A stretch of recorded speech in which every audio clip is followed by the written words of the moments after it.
Excellent simulation on sepsis, we come to the last session of the evening, and that is a bolt from you, maternal cardiac arrest.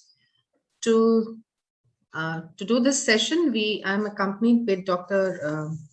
Nidhi Bhatia and Dr. Ashima Arora, both from PGIMR Chandigarh. We have a kind of a hybrid session wherein we will have a few presentation mixed with a video session, a simulation which has been recorded on Simmo.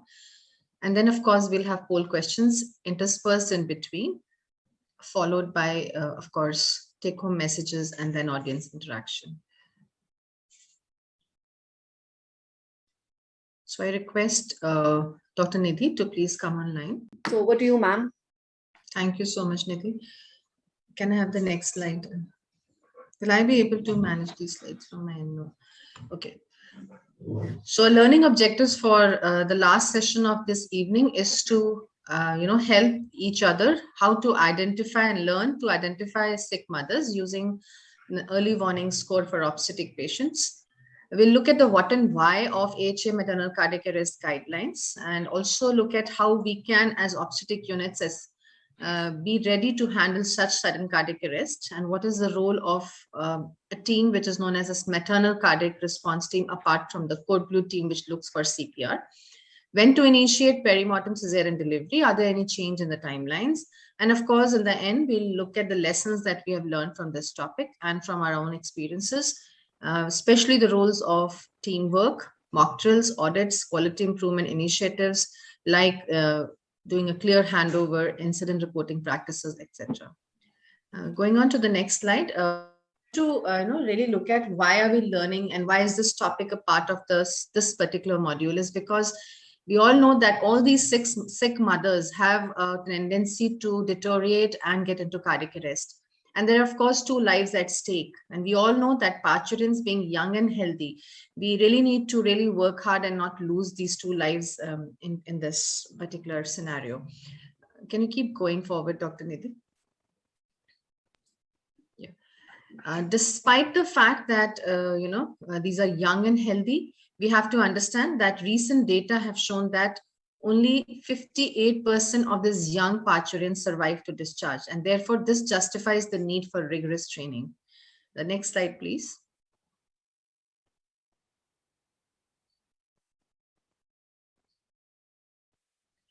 And why has this been such a dismal record of, very few, around 50% of parturients going home with good neurological outcome is basically centered on us.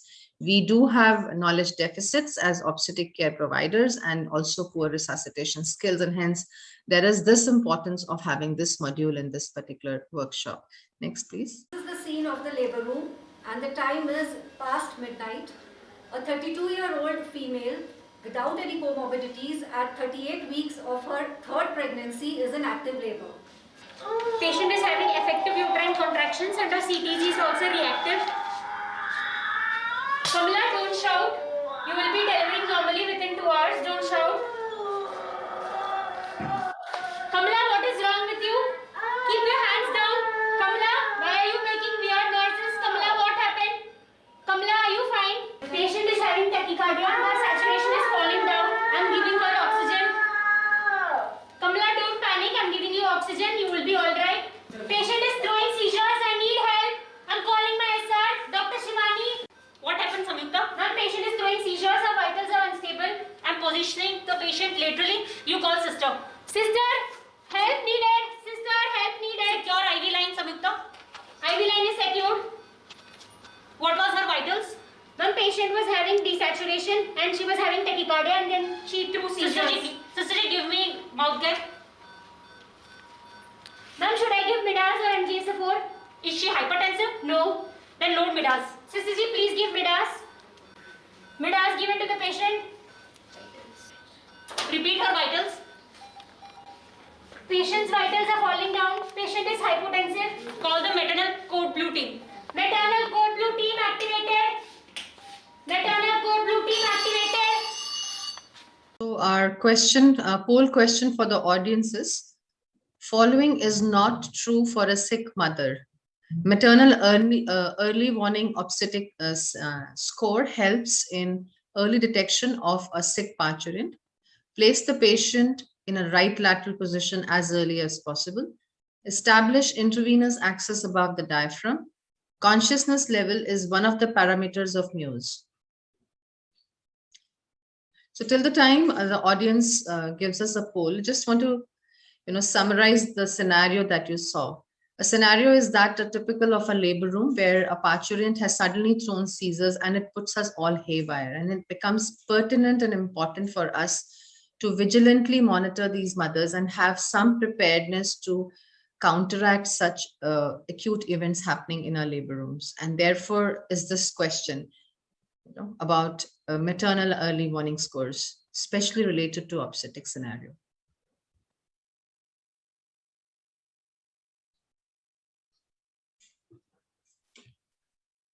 Ashish, can I have the score, please?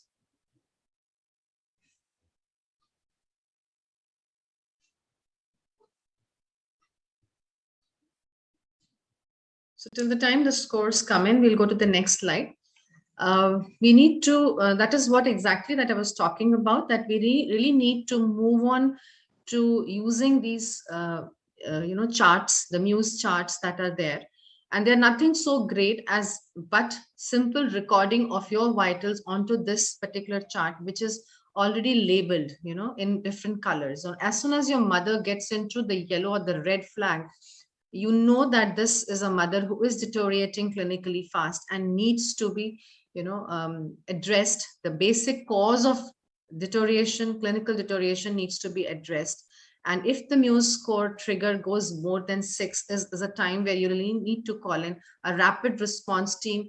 In most of the centers and across the country, because of scarcity of resources, the Code Blue team and the rapid response team at times work interchangeably. So the team comes in, which comprises of an intensivist, an anesthesiologist, a physician, and it's a multidisciplinary team, and comes along with the treating obstetric team, looks at the cause of the deterioration, the clinical deterioration that has happened in the systolic, the diastolic blood pressures, which has been now added onto this chart, the respiratory rate, the heart rate, the desaturation, the temperature, the agitation of the mother, and of course, the urine output and other parameters. And if it's a composite score is more than 6, is the time we need to call the multidisciplinary team to come in and intervene and prevent a cardiac arrest from happening. It's extremely important to be vigilant and escalate care so that we know when to shift up others to an HDU and prevent a cardiac arrest. Next slide, please. So the key interventions that can help us to prevent arrest one is to put your mothers always in left lateral position. Two is to administer 100% oxygen, depending upon the conscious level of the patient, so a device may be used. An intravenous access should always be established above the diaphragm, because we all know that ioto-cable syndrome may delay the time the drugs takes to reach the central circulation and be circulated across to various vital organs. And we need to treat hypotension early on. So our triggers for treating, hypotension needs to be more changed. We cannot wait till we drop down to 90 systolic, but we need to start interventions at a blood pressure of 100 millimeters of systolic and start looking at why my mother has dropped down from less than somewhere around 20% of her baseline. And of course, always look at reversible causes and prevent a clinical deterioration from happening. And thereby this interventions can help a mother from getting into a total collapse or a cardiac arrest. Can we go to the next slide, please? So, and also along with this, what is important for us is to understand that so most of you have got the results up there, and what I'm really heartening to see that most of you have put in the correct result, correct answer. What is not true of a sick mother is not to put her in right lateral, but to put her in left lateral. And so, it kind of gives us a good indicator that the whole day of our deliberations have gone well. And along with, implementing Muse charts across your hospital in various areas of the labor floors is also important. Another aspect which is important is to have structured bedside overs and also closed loop communication, so that there is a continuity of care and the mothers are picked up early and a clinical deterioration is prevented. Next slide, please. So what we will be doing in the next 20 to 30 odd minutes is we'll be looking at this structured American Heart Association chain of survival. The chain of survival is just a metaphor which tells us the sequence of actions as they happen in a sick mother. So as we have talked about the first link in the chain of survival, can you please keep going forward? And the newer in hospital chain of cardiac arrest, chain of survival talks about the first link as that of surveillance and prevention, where we use the Muse chart to surveil, to create vigilance and to identify and pick up sick mothers and prevent a cardiac arrest from happening if it does happen. Or if the trigger is more than 6, we call in the RRT team for a sick mother who's still conscious, but if the mother has become unconscious, we call what is known as the code blue team and a maternal code blue team. So 2 teams coming in together, and that is what Dr. Nidhi would be deliberating as to what those 2 teams are going to do. And we also get the defibrillator as early as possible, the crash cart and the equipment up there, and the providers who are there on the floor. And that is now where the maternal CPR will need 4 providers to provide high quality CPR, manual left uterine displacement, and an early defibrillation, and of course airway management by an expert coming in. And that is where your code blue team and the OB code blue team will come in and play a large part in this. So we'll see a video here and we'll look at how this scenario progresses further. What was her PV finding, Samantha? Patient was 6 centimeter dilated 10 minutes back, ma'am. Maternal code blue team has arrived. What is the matter? And she is third tractor, uncomplicated term pregnancy. Suddenly throwing the scissors. Okay, let us all wear our gloves and mask. What is her name? Kamla. Kamla, open your eyes. Kamla, aankhein kholo, jawab do. She's unresponsive. Pooja, Yes, can you note the time and get the crash card and defibrillator attached and let me know. Okay, ma'am. Can you repeat my message? Yes, ma'am. Ananya? Yes, ma'am. Can you check the pulse and breathing? And if it is absent for 5 to 10 seconds, start with chest compressions. 1002. Jeevan, Yes, ma'am. please put the patient, take the uterus, manually lift it and displace it to the left side. Yes, ma'am. There is no pulse, there is no breathing. I'm starting chest compression. Start chest compressions. Displacing the uterus to the left Okay, side, ma'am. Michelle, Yes, can you ma'am. get the bag and mask? Yes, ma'am. Attach oxygen and be ready to deliver breaths. Yes, ma'am. Is the monitor attached? PV attached. Okay, we'll just pause chest compressions, Ananya. Yes, ma'am. The monitor shows, can you move? Monitor shows an organized rhythm. So it's a PEA, continue chest compressions. We will do high quality chest compressions. Push hard, push fast, ensuring complete chest recoil and minimizing interruptions in chest compressions. So Michelle, during the 30 compressions, you will give 2 breaths over. 1 breath over 1 second. 1 second cycle. 5, 6, keep counting the cycles. 10, 11, 12. You'll also start recording. Yes, Pooja.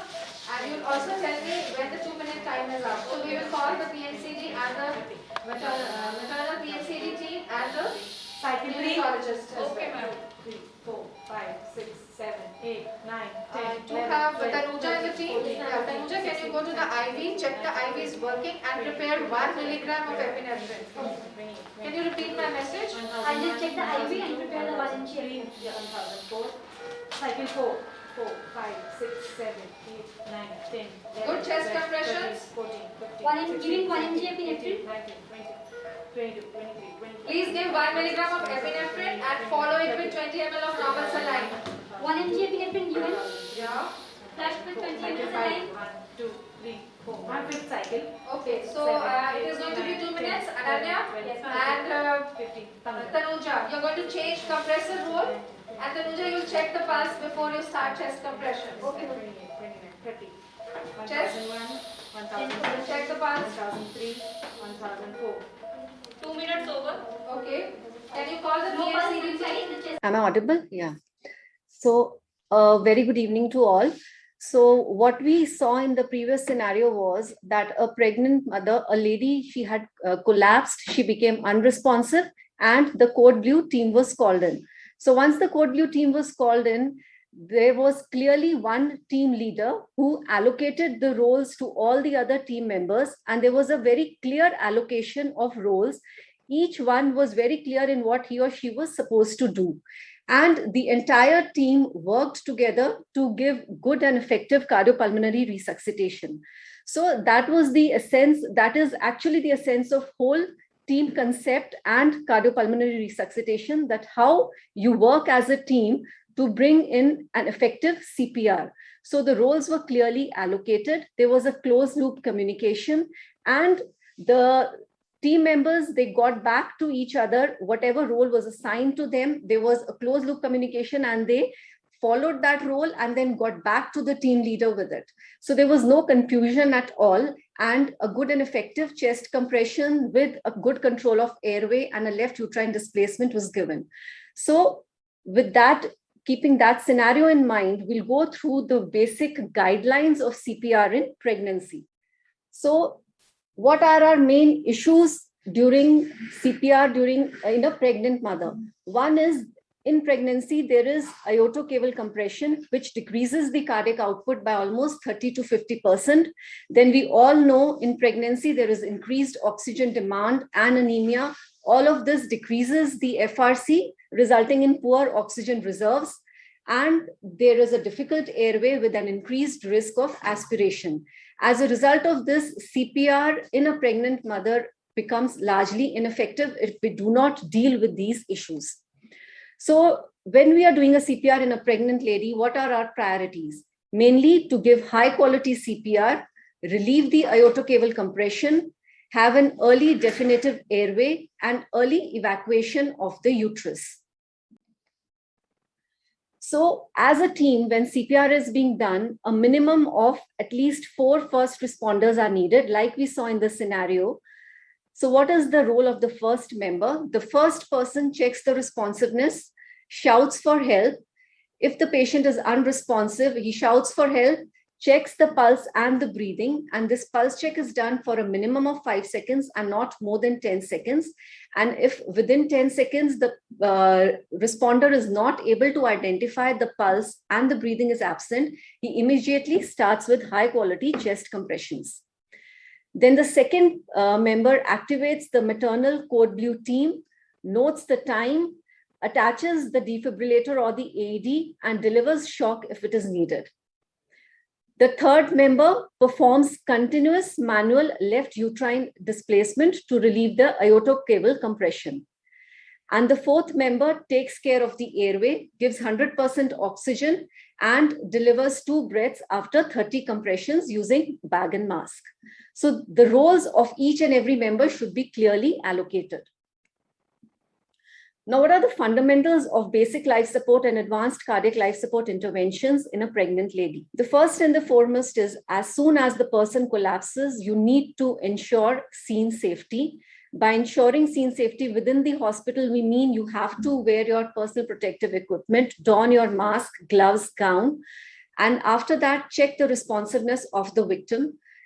If the patient is not responding, immediately call for help. Like in this case, we saw the obstetricians found the patient unresponsive. They immediately called for the code blue team and the crash cart as well as the defibrillator.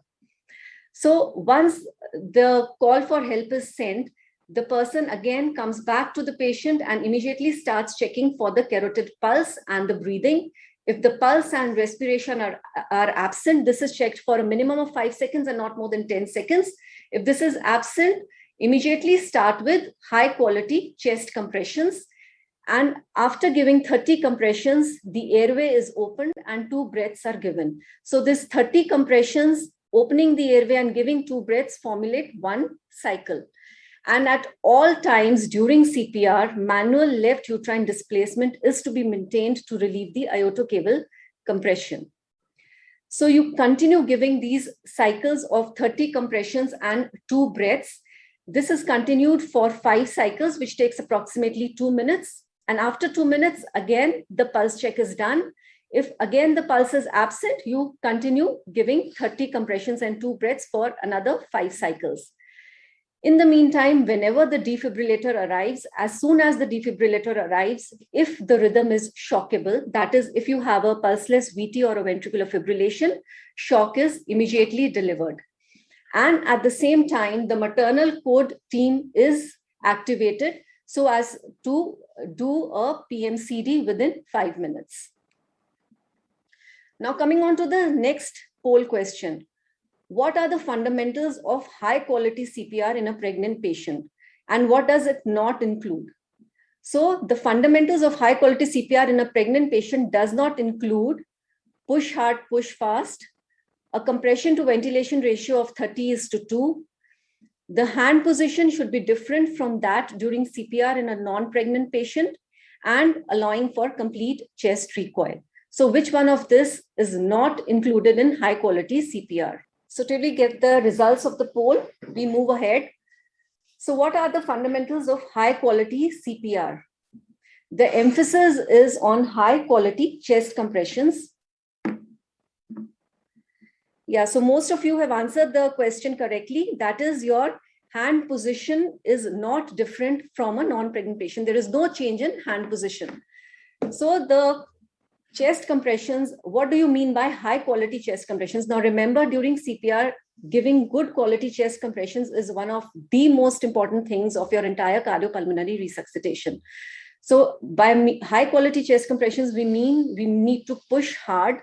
We need to push fast at the rate of 100 to 120 per minute, allow time for complete chest recoil, and minimize interruptions in chest compression. By pushing hard is you need to push at a depth of 5 to 6 centimeters. Then there has to be no change in hand location, and always monitor your CPR quality with feedback devices if these are available, and end-tidal CO2 if you have intubated your patient. So once you have put in an advanced airway, you can monitor if the facility is available. Always monitor your end-tidal CO2, which will tell you whether your compressions are of good quality or no. So when you're doing your compressions, if during compressions the end-tidal CO2 is more than 20, it tells you that your compressions are of good quality. So you keep on performing 30 compressions and 2 ventilation. This forms 1 cycle. After 5 cycles of CPR, that is after 2 minutes, you again do a pulse check or a rhythm analysis if you have attached the monitor, and rotate the compressor every 2 minutes. So always during this time, ensure excellent team dynamics, minimize interruptions in chest compressions, ensuring high chest compression fraction. Now, another important thing in a pregnant patient is the patient position. Why is there so much emphasis on left uterine displacement? We all know that in a pregnant female in supine position, there is iotocaval compression. So why is it so harmful, and why are we so bothered about iotocaval compression? This is because this decreases the cardiac output by almost 30%. This results in a fall in blood pressure, and only 10% of the cardiac output is generated as against 30% in a non-pregnant adult. As a result of this, this limits the effectiveness of chest compressions, resulting in adverse maternal hemodynamics and fetal oxygenation. So this brings us to our next question, that is the manual left uterine displacement. Should it be maintained throughout the cardiopulmonary resuscitation? Is not very beneficial. Should be done using full left tilt of the table, or it interferes with chest compressions. So moving ahead, if the fundus height is at or above the level of the umbilicus, manual left uterine displacement is beneficial in relieving the iotocaval compression during chest compressions, and this should be maintained throughout your cardiopulmonary resuscitation. So that was the answer to the previous poll question, which most of you have answered correctly. That is, your left uterine displacement should be maintained throughout the resuscitation. So how do you give a manual left uterine displacement? This should be performed using 2 hands. You can use the 2 hands to either pull the uterus towards the left side, or you can use 1 hand from the right and push the uterus towards the left side. The full left lateral tilt of the table is no longer recommended because it results in less force of chest compressions and is not beneficial. So what is recommended now is manually displacing the uterus towards the left. So now once we have given 30 compressions, that is the C part, we come to A, that is opening the airway, and B, that is giving breaths. Now, how is maintaining the airway and giving breaths different in a pregnant patient? One is you always need to, like we said before, the FRC is decreased. So you always need to ventilate with 100% oxygen. Then always remember, a pregnant airway is a difficult airway. So always anticipate difficulty while maintaining the airway. And this is one indication where you should try to put an advanced airway early. So always remember, because you're anticipating a difficult airway during pregnancy, the experienced provider should always try to do the first intubation. And your primary attempt, if available, always try to use a video laryngoscope and keep a bougie at hand. If your first attempt fails, you can try alternative laryngoscopy techniques, adjust or release your cricoid pressure, return to mask ventilation if your intubation is successful, and prepare for a supraglottic airway. So your supraglottic airway should always be by your side whenever you're attempting to intubate a pregnant lady. So the alternative airway control which can be used is inserting a supraglottic airway. If that again becomes unsuccessful, either you go back to mask ventilation or prepare for a front of the neck access. Once airway control has been established and you have been successful putting in an advanced airway, be it an endotracheal tube or a supraglottic airway, then at that time, we do not follow the ratio of 30 compressions and 2 breaths. Once an advanced airway is in place, your compressions and ventilations become asynchronous. That is, the person who is compressing continues giving chest compressions at the rate of 100 to 120 per minute.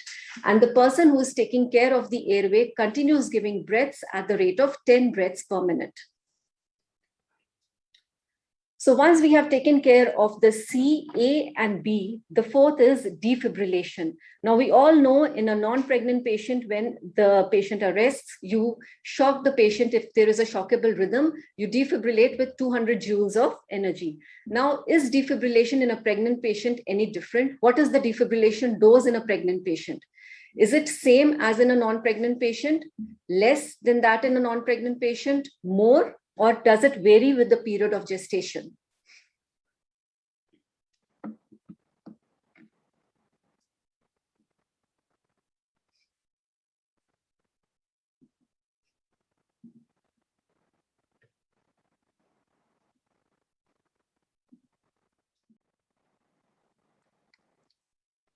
So moving ahead, what are the modifications? One is you identify the rhythm and use the usual doses of defibrillation. So there is no change in the dose of defibrillation when we are using it on a pregnant lady. That is the energy. When you're using a biphasic defibrillator, you shock with 200 joules of energy. And if you're using a monophasic, you use 360 joules of energy. Then remember to remove your fetal monitors. And it is always preferable to use pads, which are your adhesive pads, instead of the paddles which are present on the defibrillator. If AEDs are available, they may be considered for hospital setting to facilitate early defibrillation. The goal is to deliver shock as early as possible in cases of a shockable rhythm. So AEDs come in handy in areas where people are not trained to recognize rhythm, or manual defibrillators are used infrequently. Then, like previously mentioned, always establish your intravenous access above the diaphragm. Administer appropriate drugs in the usual ACLS doses, so that there is no difference in the dose of drugs which are to be used. Always assess for hypovolemia and give fluid boluses when required. So I think this answers your last question. That is, the defibrillation dose, it remains the same as in a non-pregnant patient. Then another important aspect is identifying the reversible causes of arrest and treating them. Always remember your 6 H's and 6 T's. And there are a number of different causes which are there in a pregnant patient, which could lead to a cardiac arrest, including bleeding, embolism, your uterine atony, cardiac disease, and your H's and T's, and placenta abruptio and sepsis. So always remember to look for your reversible causes of arrest and treat them. And remember, be familiar with the pregnancy-specific diseases and procedural complications. Most of these patients are on magnesium. Remember to stop it, and calcium acts as an antidote for magnesium. And always remember, your intralipids should be on floor in cases of LAST. Compression. So moving ahead with the scenario, the resuscitation, good and effective chest compressions along with the airway management and a left uterine displacement was going on, and the PMCD team was called in. So moving ahead with the scenario. Compression. 1, 2, 3, 4. Pooja, call the PMCD team loudly. 10, 11, 12, 13, PMCD team. 16, 17, 18, 19, 20. Yeah, you'll have to prepare your PMCD because in 4 minutes we will start the PMCD. By 5 minutes we will have the baby delivered. Okay? Do we have the neonatologist ready with the kit? PMCD kit ready. Ma'am, I'm going to intubate the patient. Okay. If you do not get your first attempt success in intubation, please be ready to put in a second generation LMA. Yes, ma'am. Pooja, be ready with the syringe to inflate, and Tanuja, inflate, attach, and ventilate. Yes, ma'am. Come inflated, able to ventilate. Are we getting can we attach an ETCO2 monitor? Yes, ma'am. Attach, ma'am. And let us look at the ETCO2. What is the ETCO2 like? 12. Yes, ma'am. Yeah. Left side. Attach, ma'am. Okay. Capnograph attached. Capnograph reading.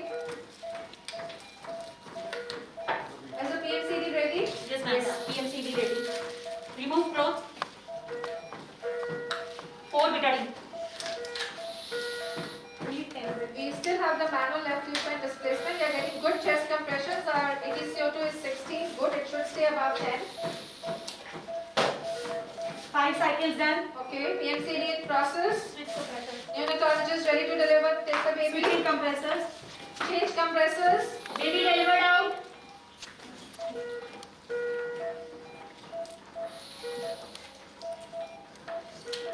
Continue high quality chest compressions.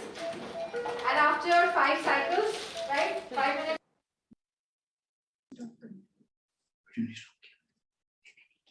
Minutes are up. Yes. So after 5 cycles, that is 2 minutes, you will let us know. We will check the pulse. If the and see whether ROSC is there or not. Return of spontaneous circulation is there or not. Good team effort.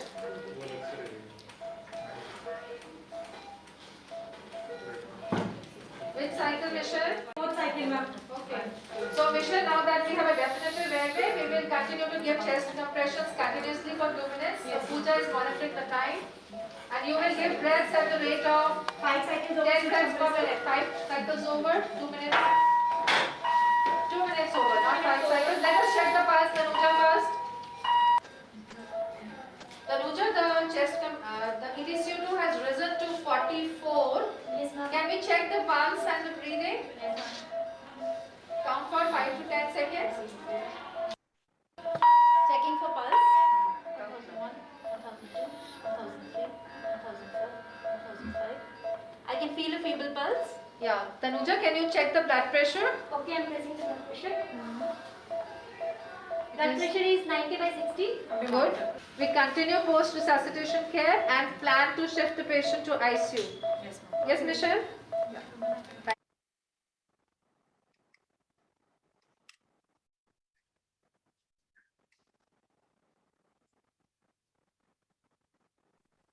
So,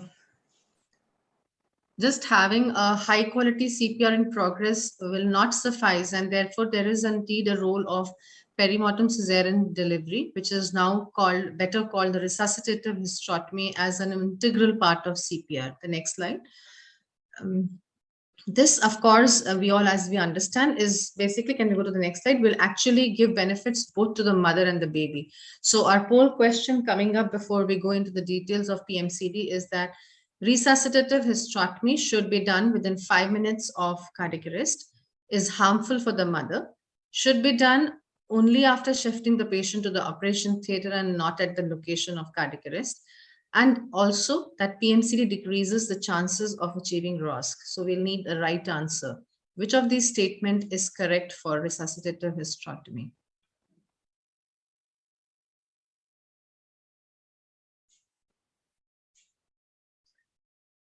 So they basically changed the word from perimortem to resuscitative hysterotomy for two reasons. One, perimortem signifies a very bad prognosis, and it actually places a mental block to many of us to proceed further. And whereas the term resuscitative hysterotomy implies to us that resuscitation needs to continue while the hysterotomy and the evacuation of the uterus is in progress. So till we wait for the results, can we take to the next slide? So the purpose of doing a perimortem cesarean delivery or a resuscitative hysterotomy, as I said, is to empty the uterus so that the aortocaval compression can now be relieved, and there are better hemodynamics and respiratory mechanics, more effective chest compressions, and the mother has better chances of survival. In addition, we have then access to a neonate who's anyway deteriorating because of poor quality of chest compressions, and therefore the neonate can also be resuscitated well. And what is very, very pertinent for us to understand is that it has to be at the site of maternal cardiac arrest, and the mothers need not be moved to the operating room for this particular intervention. Rather, this intervention is an integral part of CPR. And when I say integral part of CPR, I mean that needs to be done simultaneously with the high quality CPR going on. Next slide, please. So the timelines have indeed changed now. Initially, we had a 4-minute rule going on to a 5-minute rule, and I think we shot the video at that point in time. And now the rule is a slight change where they advocate doing a perimortem cesarean section, and within 5 minutes of the target is a 5-minute time target to deliver the baby if no ROSC is achieved by that time.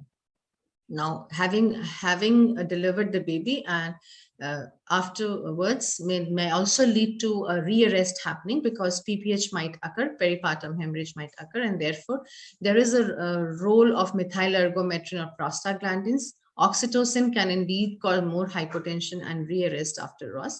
There should be a lower threshold for compression sutures like Belin sutures and internal iliac or aortic ROSC clamps if PPH does occur after return of spontaneous circulation, which needs to be treated aggressively at that very location itself.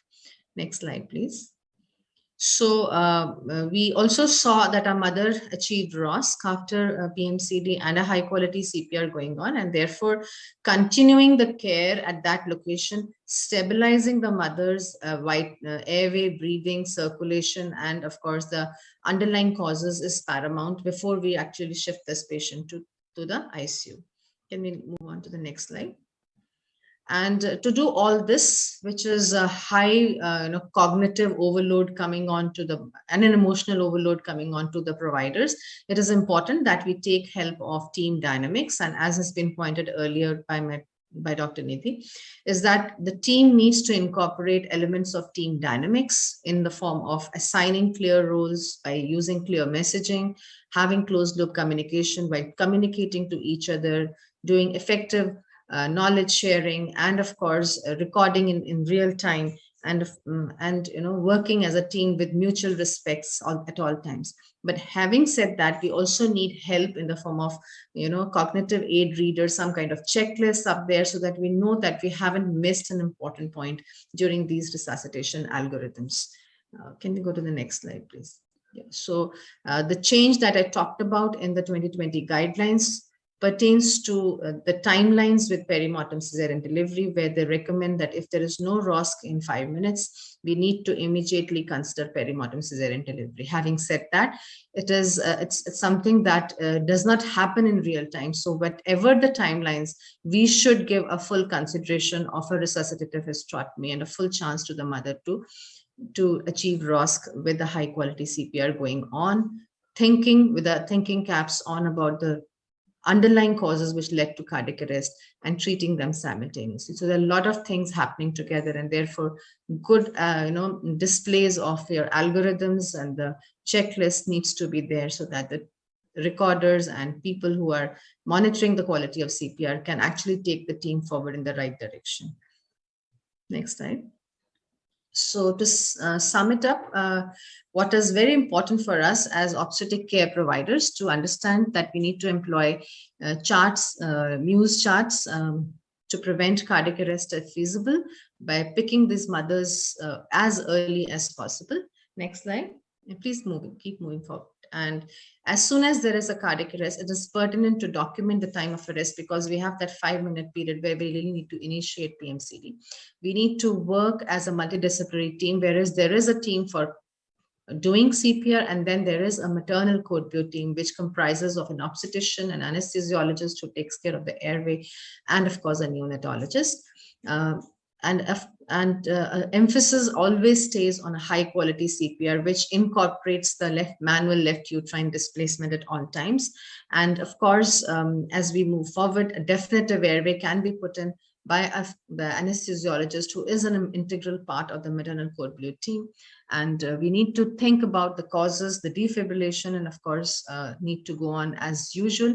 What is important is that we need to keep on rehearsing, practicing by doing these drills repeatedly.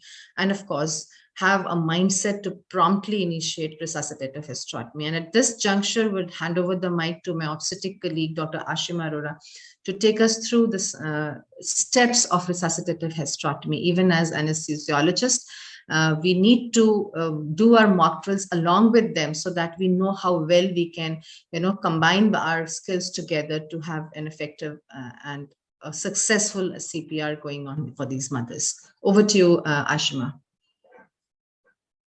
You'll have to unmute yourself. Yes. Is it okay now? Yeah.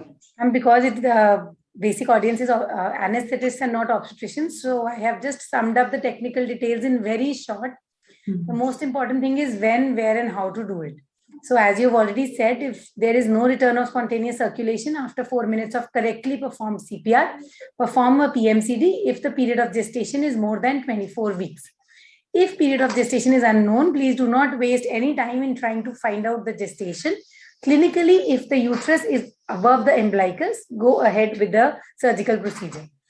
Most importantly, do not waste time to check the fetal heart rate, because this procedure has to be performed even if the fetus is dead.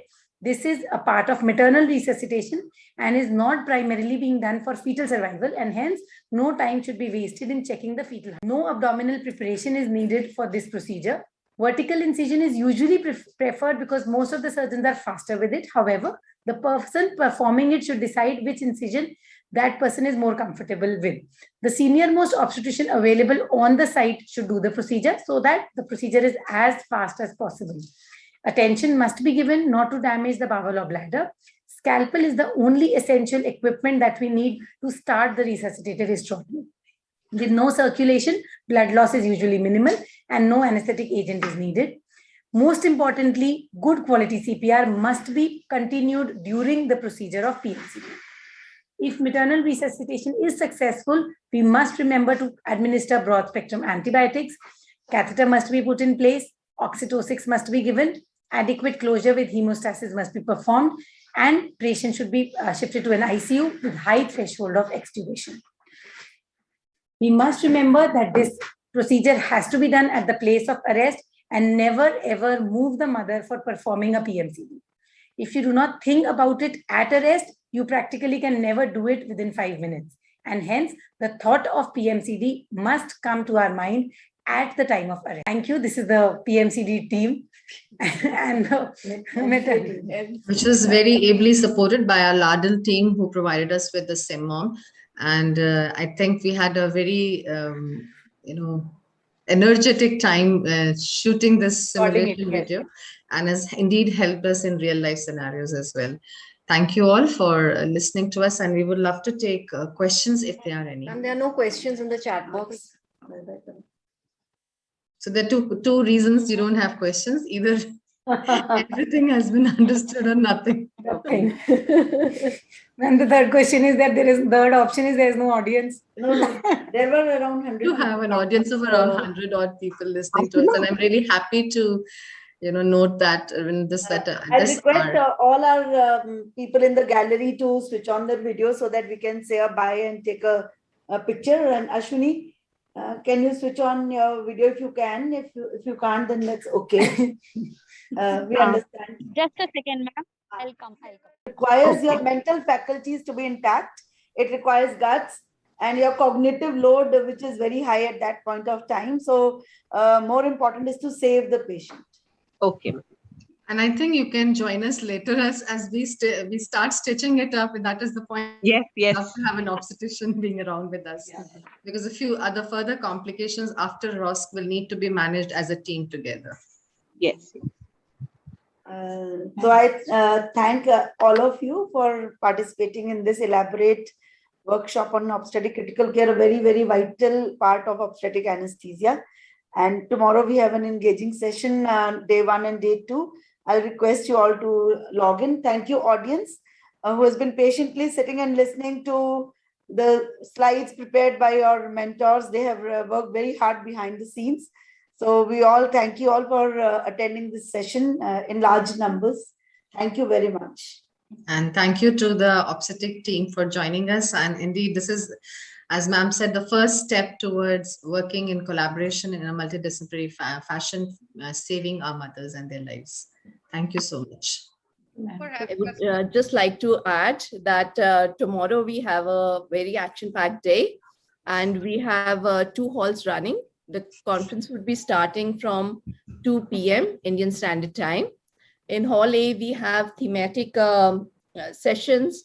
We have a journal scan, the discussion on hypertensive parturient, and also a panel discussion, which would be very exciting on medico-legal issues.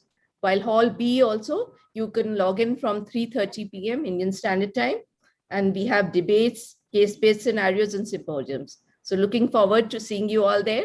Thank you very much. Much. And Thank you, ma'am. Thank you so much, ma'am. see you tomorrow. Yes, ma'am. Definitely, ma'am. Bye-bye. Thank you. Thank you, ma'am. Thank you. Thank you so much, ma'am.